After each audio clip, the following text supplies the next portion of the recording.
Hey everybody, I'm here today to talk to you about 10 basic car and driving tips for beginner drivers. In this video, I'll be going over 10 extremely basic and simple tips. These tips are geared towards beginner drivers or people that will be beginning to drive soon. Now, they're very basic tips, so let's get right to it. I'll go over each tip and I'll be explaining briefly about the tip. Tip number one is get your license. Now, this is the most straightforward and by far the most basic tip. If you want to begin to drive, get your license. Some people put off getting their license. I would say the moment that you feel even the slightest urge or curiosity about driving, then you want to get your license. Go ahead, study for the test and get your license. That's the first tip, because that is what you need to do in order to learn how to drive properly. Sure, you can watch videos, sure you can study driving, but until you get your license and you get behind the wheel, you're not going to get that true driving experience. So tip number one is to get your license. Tip number two is to learn the rules of the road. You want to make sure that you learn all of the rules of the road. Now, the road has many different rules, okay? All of these simple rules and all of these advanced rules. Before you actually go and start driving on the road, and before you drive on the road often, you want to learn the rules of the road, because not knowing the rules of the road might put you in an unsafe situation. So learn those rules just as if you were learning driving skills. You want to learn the rules of the road. Tip number three is to drive without distractions. So that means put your cell phone away, turn the radio off, get rid of the passengers. I mean, drop the passengers off at home. Don't just kick them out of the car, but drive without distractions, because distractions are really going to hinder your driving ability. And even something like fatigued driving, so driving while you're tired, that's a distraction. So eliminate as many distractions as you can before you actually get on the road. Tip number four is that vehicle maintenance goes a long way. Now, I'm talking about simple vehicle maintenance, okay? I'm not talking about anything intense. I'm talking about oil changes, making sure that your brake pads are replaced every so often when they need to be replaced, making sure that your fluids are topped up and ready to go. Simple things. Your car is like, similar to your home when you're driving it. You want to make sure that A, it's comfortable, and B, it's safe. So vehicle maintenance will make sure that it's comfortable because it'll remain running properly, and that it's safe because you're not going to be driving a car that has brakes that are worn out or anything like that. All right, tip number five is to adapt to the road conditions.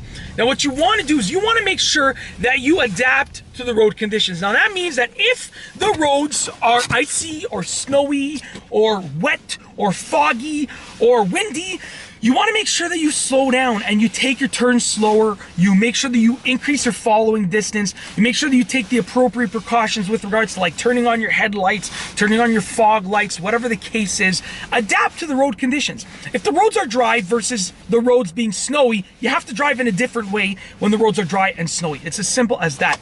Tip number six, don't speed. I know this one goes without saying, but so many people speed because they're in a rush. Now, the truth of the matter is that speeding will virtually shave off no time, because if you're driving in traffic, first and foremost, you can speed, but you're gonna be hitting that wall of traffic, and then everyone that drives slowly is gonna still hit that same wall. You're gonna end up in the same position. But even if there's no traffic, speeding won't get you there much faster, okay? If the speed limit is 50 and you're going 10 kilometers an hour over, or 20 or whatever over the speed limit, you're not gonna get there much faster, because you're still gonna hit the same red lights. You're still gonna have to stop at the same stop signs. So you're not going to get there much faster. Don't speed. It's dangerous. It's just not a smart move.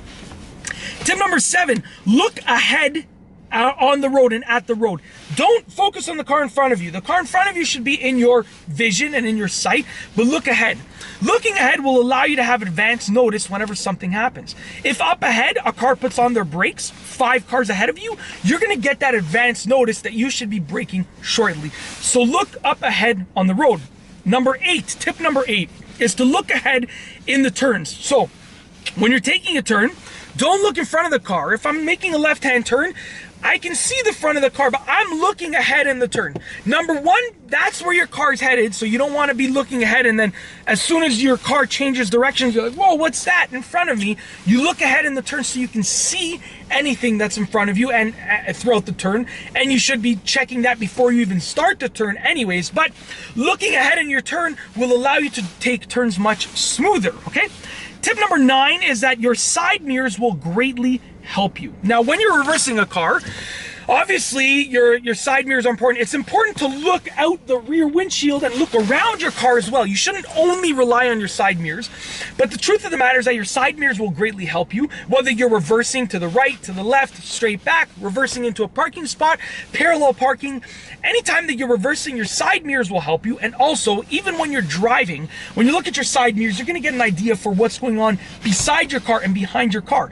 So your side mirrors are your good friends when you're driving, okay? Use them appropriately in addition to everything else. Like when you're changing lanes, use your side mirror, but also use your rear view mirror, also use your signal, also check your blind spot. Okay, so you have to use everything together, but your side mirrors are your good friends when you're driving. Last but not least, the 10th basic car and driving tip for beginner drivers is to start slow and work your way up. It's a simple tip. You know, as soon as you get your license, when you're learning to drive, when you're a beginner driver, don't just go and hop on the hardest driving route with the fastest speeds. I know that you might be tempted to do that, but it's not a good idea. Start slow and work your way up. Like if someone was learning how to drive right now or just starting to drive, I wouldn't recommend that they jump right into parallel parking. I would recommend that they start with maybe reverse parking or forward parking in an empty parking lot, then parallel parking with pylons, then parallel parking with one car in front of them, then parallel parking with one car in front of them and one car behind them, and then even a tighter spot after that. So the point is, you start slow and work your way up. It's just like any other skill in life. And that's basically it. In this video, I've gone over 10 basic car and driving tips for beginner drivers. These are extremely basic tips. They're simple tips that beginner drivers should keep in mind because these tips will help them learn to drive safely, smoothly, properly, and become great drivers. If you like this video, be sure to give it a thumbs up. Let me know down below as a comment, what are some other basic car and driving tips that you would recommend? Let me know down below as a comment. And of course, be sure to subscribe for more great car and driving videos just like this one. And that's all I have for you today. Thanks for watching.